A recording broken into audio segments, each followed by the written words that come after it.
gmna uses artificial intelligence for generated speech, visuals, and production.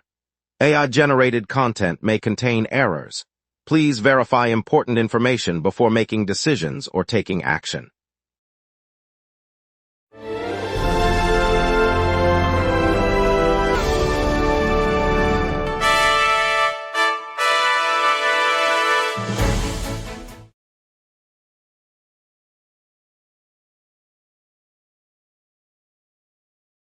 Good evening, I'm Vivian Castellanos. This sweltering heat and humidity will stick around through Saturday, and city officials are rolling out a new tax on luxury second homes while cracking down on fraud. Traffic is moderate with construction still in play. Over to you, Andre.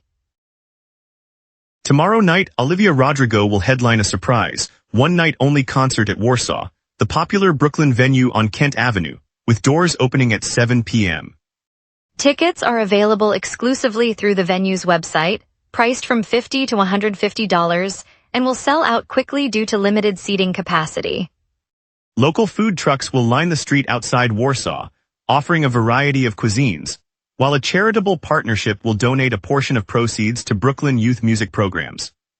Lots to get to. Let's begin our evening, starting with the latest in city culture and community happenings tonight. Here are our top stories. AccuWeather warns dangerous heat and humidity will linger across New York City through Saturday, August 8, as a tropical air mass keeps temperatures soaring. Residents urged to stay hydrated. Priya Raghunathan has the full story. Temperatures are expected to stay in the high 80s to low 90s, with humidity climbing into the 70%, creating conditions officials labeled dangerous through Saturday. AccuWeather attributes the lingering heat to a tropical, oppressive air mass that has settled over the region, trapping moisture and pushing the mercury higher than normal for early August. Residents are being warned that prolonged exposure could lead to heat-related illnesses, especially for those working outdoors or lacking air-conditioned shelter. The forecast shows little relief before the weekend, with only a slight dip in temperature late Saturday night. City parks and transit hubs are also reporting higher than average heat indices, prompting staff to increase water station availability. Priya Raghunathan, GMNA News, Manhattan. Today the city announced a new levy on high-value secondary residences, commonly called a pied-à-terre tax. The measure applies to homes valued at $500,000 or more that are not the owner's primary dwelling. Under the plan, owners will pay an additional annual charge calculated on the property's assessed value. Simultaneously, state officials said they will launch a monitoring program to detect owners who claim residence elsewhere while spending the majority of their time in New York City. The goal is to curb tax avoidance schemes that deprive the city of local income revenue and inflate automobile insurance costs. City leaders said the tax will generate significant new resources for schools and transit, while the state agency will coordinate with the Department of Finance to investigate suspicious filings. The combined effort aims to close loopholes and ensure fair contribution from affluent property owners. City leaders are tightening the reins on high-speed micromobility as Councilmember James Mamdani and Councilmember Ben Menon advance competing proposals to curb e-bikes that can exceed 20 miles per hour. Both Democratic members told the council today that the current lax standards have contributed to dangerous speeds on busy streets and threaten pedestrian safety. Their bills would set a firm 20-mile-per-hour ceiling, require speed-limiting technology, and impose stricter licensing and insurance requirements. Officials say the measures aim to create a uniform framework that other cities could adopt. The proposals are slated for debate this week, with a vote expected before the end of the month.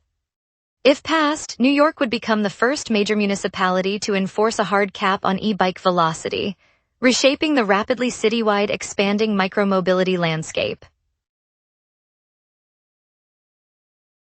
The Metropolitan Transportation Authority announced stroller-only sections will be installed across its nearly 6,000 buses by year-end 2026, expanding a pilot that began in 2022. Raphael Brannigan has the full story. Stroller-only sections are being installed across the city's bus fleet, a move the MTA said will be complete by the end of 2026. The agency began testing the dedicated spaces on a handful of routes back in 2022, and officials said the trial proved popular with parents. Nearly 6,000 buses will receive the new layout, giving families a reserved spot for strollers and freeing up regular seats. The rollout will roll out in phases over the coming months, with each bus fitted before the year's close. MTA officials emphasized the change aims to improve safety and ease of boarding for families on public transit. Raphael Brannigan, GMNA News, New York City. Victims of the Legionnaire's disease outbreak that struck Harlem last summer have filed 3 separate lawsuits against the city, alleging negligence in managing the public health crisis. The suits, filed this week, seek hundreds of millions of dollars on behalf of roughly 41 residents who fell ill during the 2025 incident and a new flare-up that emerged this summer. Plaintiffs contend city officials failed to properly monitor and remediate contaminated water systems, allowing the bacteria to spread. City attorneys have said they will vigorously defend the claims, noting ongoing investigations into the water quality protocols. The litigation adds pressure on municipal agencies as they continue to address the current outbreak and implement preventive measures. Court filings indicate the cases remain active, with no resolution expected in the near term. The filings were submitted in federal court in Manhattan, and city officials declined to comment at this time. A Bronx fire claimed 1 life, injured 14, and West Nile mosquitoes are up. More on these stories after the break. We will be right back. Every day, important stories happen across the city before any news crew arrives. Sometimes, the very first person at the story is you. When you witness something newsworthy, open the GMNA Citizen Reporter app and start your report. The app guides you through every step while your report is delivered directly to the GMNA newsroom. Every submission is reviewed by our editorial team, and approved reports may be featured on GMNA. Get the GMNA Citizen Reporter app today at my.gmna.ca. Your city, your news. Welcome back. Yesterday, a 5-alarm fire ripped through an apartment building in the Norwood neighborhood of the Bronx after an explosion was reported just before 12:30. Firefighters from multiple engine companies arrived within minutes, confronting intense flames that quickly engulfed the 4th and 5th floors. 1 resident was found deceased at the scene, and 14 others suffered injuries ranging from smoke inhalation to burns. All were transported to local hospitals for treatment. The incident triggered a coordinated response that saw the fire department elevate the alarm level to 5, the highest classification for a residential blaze in the borough. A 5-alarm designation mobilizes dozens of engines, ladder trucks, and rescue units, underscoring the seriousness of the emergency. Fire crews worked through the afternoon to contain the blaze, and investigators are combing through the wreckage for clues about the explosion's cause. New York City health officials report West Nile virus detected in mosquito testing pools at nearly twice last year's rate, prompting expanded control measures and public advisories. Eric DeVero has the full story. Testing this season shows West Nile virus in almost double the mosquito pools compared with last year, city health officials said. Officials collected hundreds of pool samples across the 5 boroughs, and the positive rate climbed to roughly 1 in 15 this year, up from about 1 in 30 last season. In response, the Department of Health is scaling up aerial spraying and larvicide applications, targeting hotspots in parks and residential neighborhoods. Residents receive new advisories urging them to eliminate standing water, use insect repellent, and keep windows screened. The city continues its weekly surveillance to track the virus's spread throughout the summer. Health officials remind that West Nile can cause fever, headache, and in severe cases, neurological complications, especially for older adults. Priya Raghunathan, GMNA News, Manhattan. Statewide test results released this week show a sharp decline in reading proficiency among New York's 3rd through 8th graders. The 2025 assessments found that only 48% of students met the reading standards, a drop that pushes the state below the halfway mark for the first time in a decade. By contrast, math scores in the same cohort recorded a modest improvement, nudging the overall math proficiency rate upward. Education analysts with Chalkbeat noted that the reading slide follows a series of budget cuts to school libraries and a shortage of certified literacy specialists. District leaders are now reviewing curriculum adjustments and intervention programs to address the gap before the next annual testing cycle. The data underscore the urgency of bolstering literacy support across urban and suburban schools alike. Policymakers say the findings will shape upcoming budget discussions at the state capitol. The city has launched a citywide survey to capture how renters are coping with soaring heating and air conditioning bills. Mayor Zoran Memdani announced the effort this summer, saying the administration will use the data to shape policies that protect tenants from unaffordable utility costs. The questionnaire, distributed through the Department of Housing Preservation and Development, asks residents who pay for heat or cooling to detail monthly expenses, payment challenges, and any service interruptions. Officials stress that the rising price of electricity and natural gas has hit low- and middle-income households hardest, prompting a push for broader affordability measures. The survey will remain open for several weeks, with results expected to inform future legislation and possible subsidies. City leaders urge all eligible renters to participate so the mayor's office can build a comprehensive picture of the utility burden across the 5 boroughs. A contract providing court-appointed counsel expired, leaving unaccompanied migrant children and families to appear at a July 31st hearing in the Jacob K. Javits Federal Building without legal representation. Dominic Salerno has the full story. At the Jacob K. Javits Federal Building, dozens of unaccompanied migrant children and their families filed into a removal hearing on July 31st, 2026, only to discover no court-appointed counsel was available. The sudden lapse came after a government contract that supplied legal representation to minors expired, leaving the youths to stand before an immigration judge without a lawyer. Judges proceeded with the case, and the children were forced to answer questions and present their own arguments. Officials said the gap was brief but unexpected, and they are working to restore services. Families expressed frustration at having to navigate complex legal proceedings on their own. Dominic Salerno, GMNA News, Manhattan. Let's check tonight's forecast as heat and humidity linger through Saturday and see how it feels. A rising ridge and a southerly jet keep the city sweltering under clear skies tonight. On this date, the all-time high for New York City sits at 90 degrees, set in 2022 during a late summer heat wave that pushed the metropolis into the upper 90s for a week straight. The all-time low is 56 degrees, recorded in 2017, when an Arctic dip slipped far enough south to blanket the city with bitter air for a brief spell. Normal highs for early August hover in the mid-80 range, so tonight's 86 feels a bit hotter than average, while the low of 77 is a few degrees above the climatological nighttime norm. Turning to the radar, the reflectivity map is essentially blank across the tri-state area. No rain echoes are visible from the Hudson to the Atlantic, confirming the dry air mass that the rising ridge is feeding in. With the jet stream riding just above at a gentle 37 miles per hour from the south, any lingering moisture will be swept eastward well before midnight, leaving the city clear through the night. At 6 this evening, New York City sits under a clear dome with the thermometer reading 86, while the heat index climbs toward 99. Humidity clings at 79%, and a light southeast breeze at 8 miles per hour, gusting to 16, provides only a brief respite. Pressure is near average but nudging upward, signaling a slowly strengthening ridge that will keep the air dry through the night.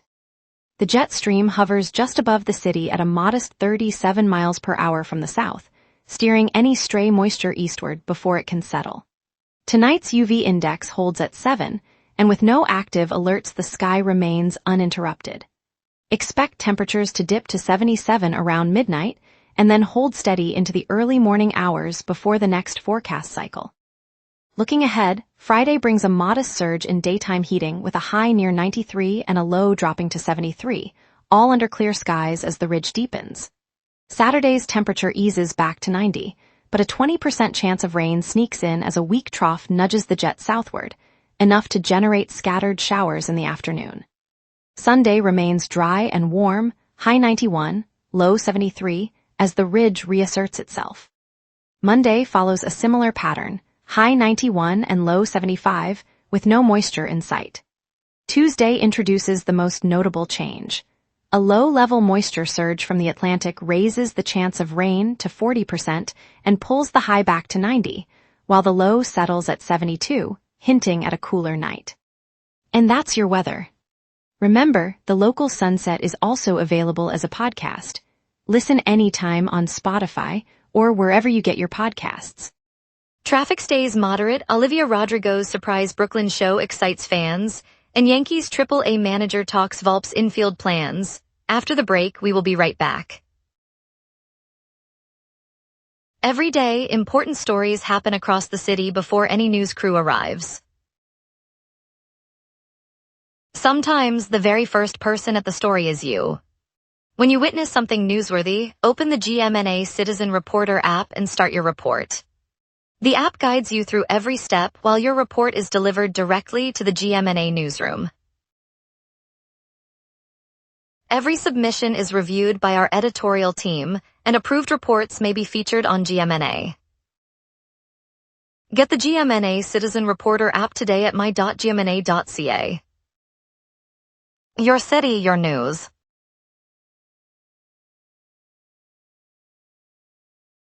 BQE barrier relocation and restripping between the Brooklyn Bridge and Columbia Heights is the biggest slowdown right now.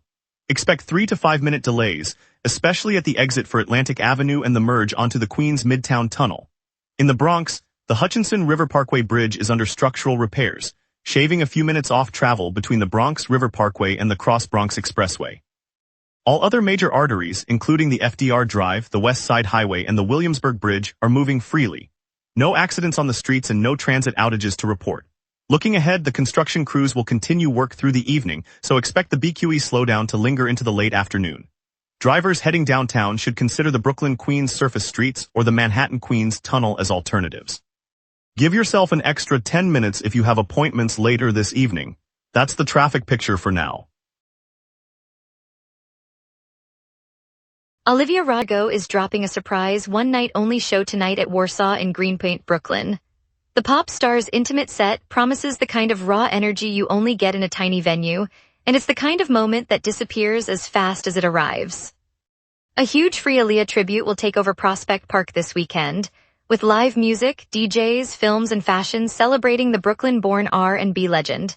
It's a chance to dance under the trees while honoring an icon who still shapes today's sound. Kids Night on Broadway is back all month, letting anyone under 18 see 21 productions for free at Broadway houses across the city. Families can finally catch Wicked or The Lion King without the ticket price holding them back. And later this week, New Fest teams with Hinge for a free short film festival at Greenwood Cemetery, showcasing queer love stories that remind us romance lives everywhere. And now here's Desmond with sports. Summer heat fuels New York sports storylines, from rising prospects to playoff pushes. Anthony Volpe heads to Triple-A Scranton Wilkes Barre, where manager Shelley Duncan plans to give him reps at second and maybe third. The move adds a versatile bat to the Rail Riders and keeps the big league club's infield depth flexible as the Yankees eye a late-season push. The Giants inked undrafted Missouri Western standout Grant Finley, a 6'4", 281-pound athlete who can line up as a fullback or defensive lineman. His solid measurables give New York a flexible body for short yard situations, while the move forces the release of tight end Tyler Moore to clear a roster spot. Mike Sando's latest quarterback poll leaves Geno Smith low on the tier list, reflecting lingering doubts after a turbulent 2025 campaign. For the Jets, the modest ranking underscores the urgency of solidifying the passing game, whether by improving Smith's consistency or exploring alternatives before the regular season. Jeffrey Yan's major league debut sparked a chorus of criticism, yet his composure at the plate gave the Mets a glimpse of youthful spark. If he continues to deliver in limited opportunities, New York's outfield depth could finally settle, easing pressure on the everyday starters. Today marks the birthday of former Yankees reliever Ron Davis, a pitcher who helped the club clinch the 1981 World Series.